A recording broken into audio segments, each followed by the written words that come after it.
Now that we know how force is generated by muscles, we're going to consider the properties of different kinds of muscle that influence the force that is generated and how the nervous system can modulate force generation.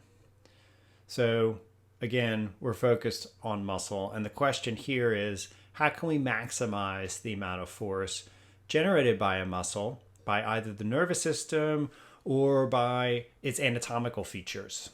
Let's start with activation by the nervous system. Now, what we're going to do is perform some virtual muscle physiology experiments.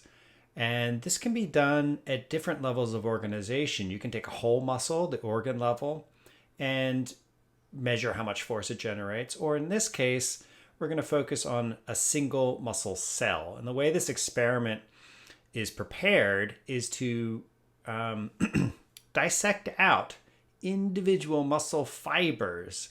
This takes very careful hands under a microscope, but it can be done. And once the muscle fiber has been extracted from the muscle, then you can pin its two ends, one to a solid surface and another to a device for measuring force. And if you hold that muscle at a constant length and then stimulate it, you perform what's known as an isometric contraction, or a constant length contraction. So, of course, you can't measure any changes of length in this situation, but you can measure the tension that's generated by the muscle. And what's neat about this is if you take that cell and you put it in a saline bath and then run electrical current through that bath, it allows you total control over how you're going to activate the cell. So you can essentially simulate what the nervous system provides and play in different types of excitatory signals and then measure what emerges in terms of the force that's generated by that cell. So what we have here up top is the stimulus voltage that we're controlling. And then down below is the tension that's generated. We're showing both as a function of time. So initially we've got no tension, but then we're going to play in a very rapid depolarization. We're simulating an action potential that might come from a motor neuron. So we've got one little spike there, one action potential. And we can see that there's this little blip of force, and the time scale of the force generation is much slower. It goes up and down over about 100 milliseconds compared to what we've seen for the action potential, where we're talking something more like 4 milliseconds. That little unit of force generated by one action potential is known as a twitch. We can measure how much force emerges from that single cell. We call that the twitch tension. Now let's start to play around with the system. Let's feed in, say, 2 spikes and see what happens to the twitch tension, or I should say the tension that emerges from those 2 spikes. All right, that's what we see here. Notice something. Action potentials, as we've talked about before in an axon, they're all or none.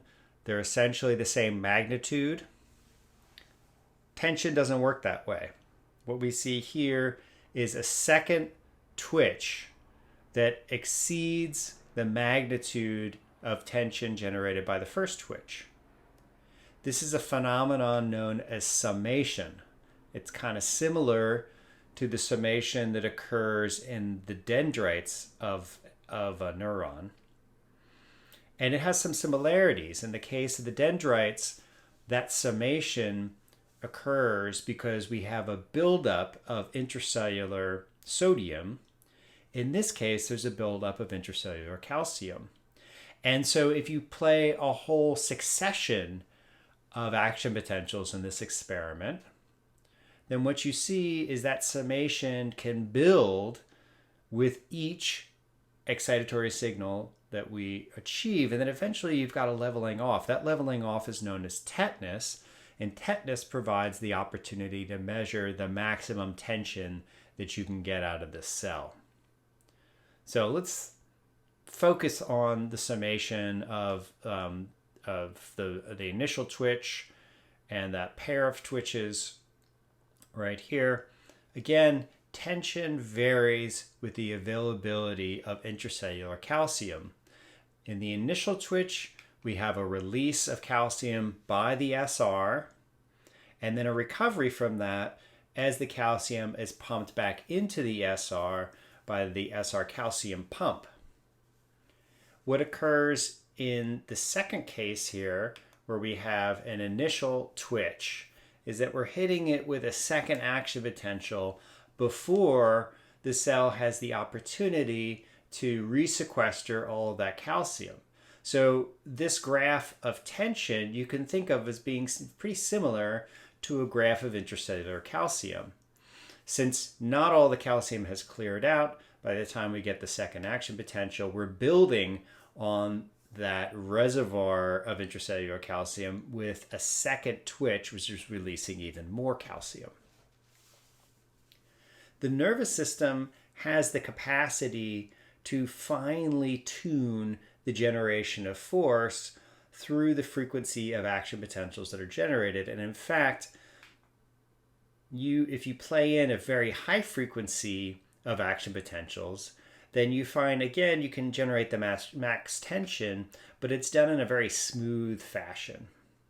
Okay, so that's known as complete or fused tetanus. And what it illustrates is just the capacity that the nervous system has to controlling tension. Okay, so the nervous system has a great capacity to control the generation of tension.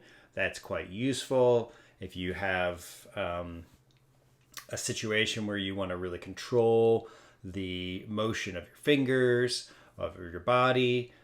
Quite often you need to very finely control the amount of force that's being generated by your limbs, and that's achievable because of this capacity that the nervous system has to modulate force generation through the frequency of action potentials.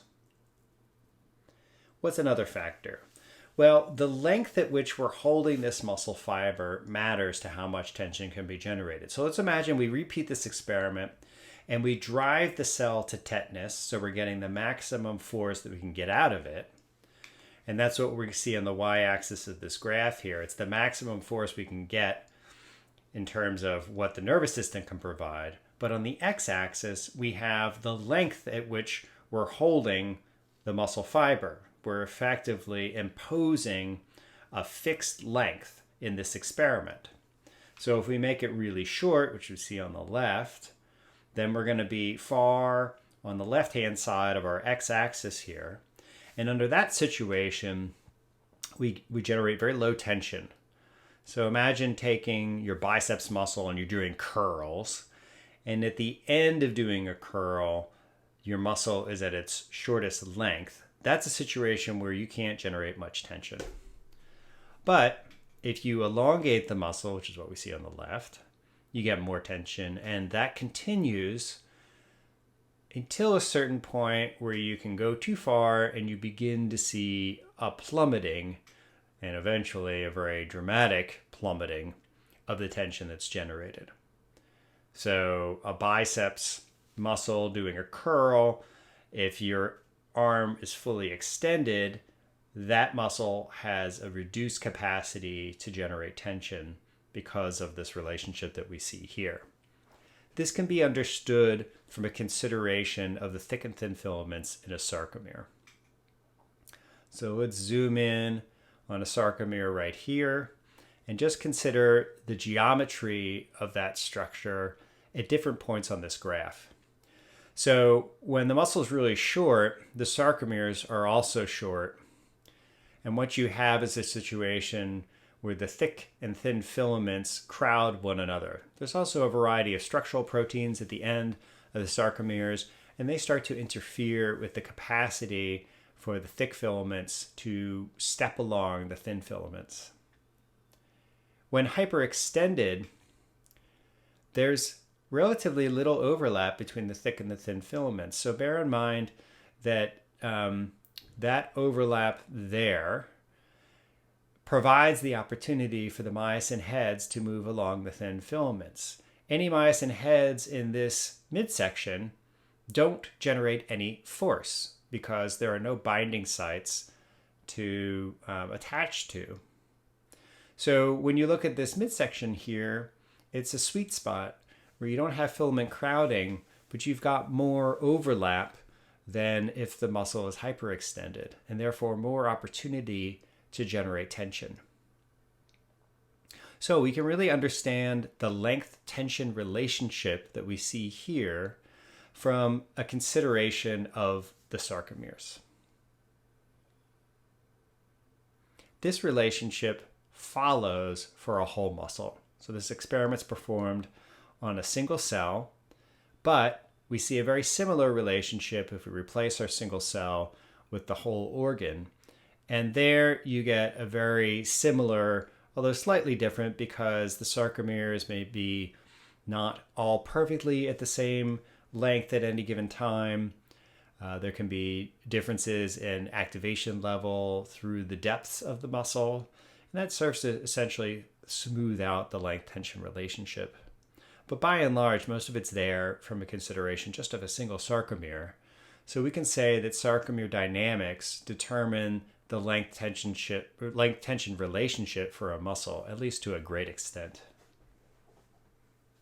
Now, another factor is how quickly the muscle is permitted to contract. Now, you don't get at that principle from an isometric contraction where you're fixing the length because there is no contraction. But if you instead take your muscle and you vary the loading on the muscle, then what you do is you're performing an experiment that's known as an isotonic contraction, which is a constant force. So you can most simply do that by affixing a weight on the end of your muscle. And a weight just produces force that is constant over time. And what you're measuring here is how quickly the muscle contracts. So if there is no force on the muscle, you get a really rapid contraction. In fact, that's the maximum rate of shortening that you can get out of the muscle. If you perfectly balance the tension that can be generated by the muscle with a load, then it's not going to move anywhere, and that's a situation where you're back to an isometric case. The isometric contraction generates the most force. In between these two extremes, we have a trade-off, essentially, between force and velocity. And I want to point out here that each dot is a single experiment. So when we saw the time series of force over time, we drove the cell to tetanus. That is done on one of these points here. And that's one experiment. And then there's another experiment performed here. And if we perform a whole series of experiments, we can see the relationship between force and velocity. And it's a non-linear relationship, but it still exhibits a trade-off between force and velocity. So if you want your muscle to contract more quickly, you have to give up some force. And if, of course, you want to generate more force, it's going to contract more slowly. What about the anatomy of a muscle? Your body has lots and lots of different muscles. Some are long, some are short, some are thick, some are thin. How does the anatomy of your muscles affect your ability to generate force? And let's consider that by some comparisons. So on the left here, we have muscles A and B, and the only difference between them is that B is thicker than A. And let's just consider a question. Which generates more force? Muscle A, muscle B, or do they generate the same? So just think about that. What would you predict if this were a test question? Which muscle should generate more force? Most people would pick B, and we're just used to thinking about thick muscles as being stronger muscles and therefore capable of generating more force. We can again understand that principle from a consideration of sarcomeres. Sarcomeres are essentially little force generators, and if you have more of them pulling on the muscle at the same time, so you essentially have more sarcomeres in parallel, they're going to generate more force. And you get more sarcomeres by having more of them. that I should say, you get more force by having more sarcomeres, and you get more sarcomeres by having a thicker muscle. And the geometric property that matters for the number of sarcomeres that are working is the cross-sectional area of the muscle. So as a consequence, force generated by a muscle is proportional to its cross-sectional area. Muscle B has a larger cross-sectional area than muscle A, therefore B is the correct answer. Okay, that's generally pretty intuitive. What is less intuitive is how anatomy affects the rate of contraction. So we've got a new comparison. In this case, muscle B has the same cross-sectional area. Both muscles don't have a load on them, but if we activate them maximally, well, the difference is that muscle B is shorter. If we activate them maximally, which muscle's faster? A, B, or are they the same? Most people get this wrong. So let's step through this really carefully. More sarcomeres in series generate more shortening. Let's consider that in a really simplistic example. Let's just say we've got one sarcomere compared to two sarcomeres. All right, on the right, we've got the one sarcomere. And for some period of time, we're going to allow it to shorten. And it's going to go, just think of that length-tension relationship. We're going to go from one extreme where it's hyperextended over high generation of force to the other extreme where it's really short. Okay, there's a finite distance that the sarcomere can contract. Now, if we take that same sarcomere and we attach it to another sarcomere that is going to contract by the same unit, then instead of getting this 1 unit of shortening for some period of time, so that's the 1 unit, we're going to get 2 units of shortening. That's what we see right there. All right, so 2 units of shortening in the same period of time with 2 sarcomeres as the 1 unit of shortening we had with 1 sarcomere. Now, the shortening, the distance per unit time, is the speed of contraction. So all else being equal, if you've got more sarcomeres arranged in series, you're going to get a faster contraction. You get more in series with a longer muscle. Therefore, the speed of contraction is proportional to muscle length. So the correct answer is A, because muscle A is longer than muscle B. Now, not all muscles, let's just say the anatomy is similar, not all muscles are composed of the same kinds of fibers. If we zoom in on a single muscle, we see schematically here a whole bunch of fibers that are oriented in the same direction. That's pretty typical. And let's consider the innervation of the fibers within that cell. Now, we already know that motor neurons are the types of neurons that activate muscle cells. But it turns out that the axons of motor neurons branch as they interface with the muscle fibers. So that's what we see in this baby blue color here, is the motor neuron branching and activating multiple muscle fibers. That's pretty typical. Now, the fibers that are activated by that one motor neuron are all similar in composition. They're all of the same type. Okay, so this notion of a type introduces the idea that within a muscle, you can have different kinds of fibers, different types. And the different types are innervated by different motor neurons. So we have the blue ones there. Then we've got some red muscle fibers. And by the way, we have this term motor unit that we see on the slide there. A motor unit is the motor neuron and its associated muscle fibers, all of which are the same type. So the blue fibers are the same type. All the red fibers are the same type and different from the blue fibers. And then we've got other fibers here shown in the dark green. Now, if we compare the properties of those different kinds of fibers, they can be really disparate, really different in how they generate force and how much energy is required for them to perform work. So down below, we have the tension over time. And this is a graph of a single twitch. So we've got one action potential generating that tension. For the dark green fibers, they generate tension that looks something like this.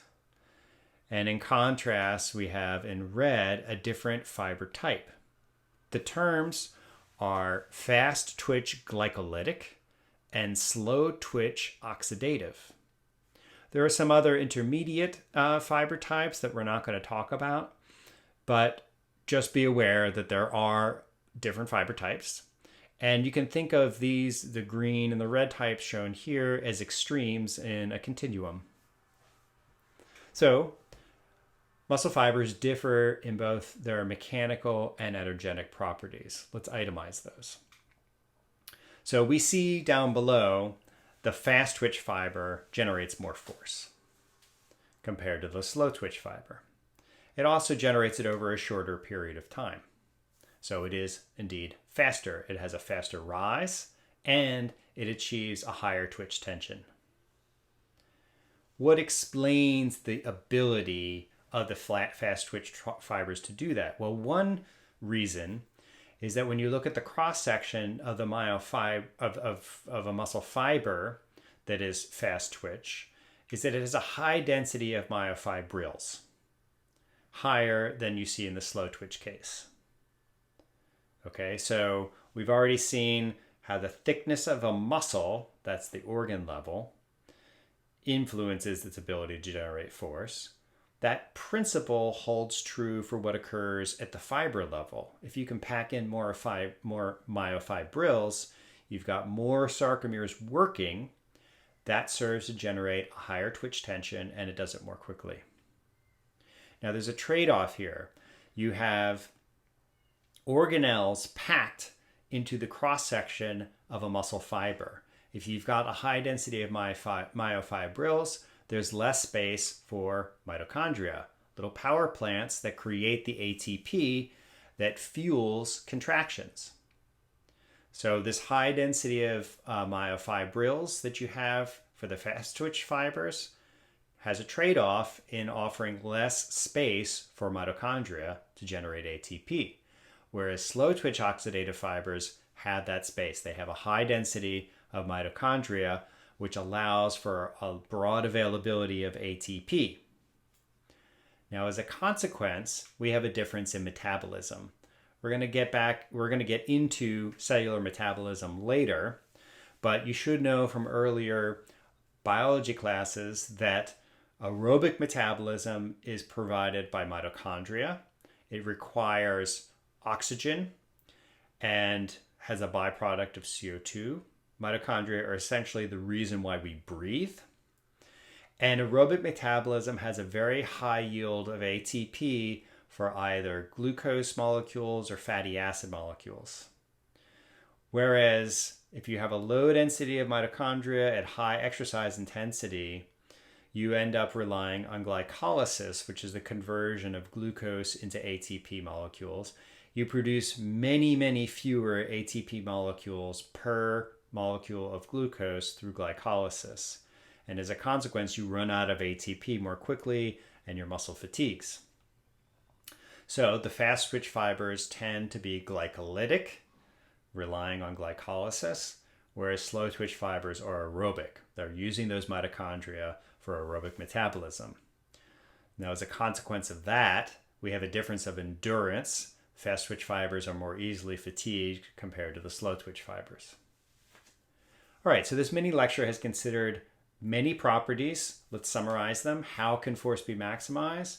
We see that the nervous system can vary activation up to the point of fused tetanus to maximize force.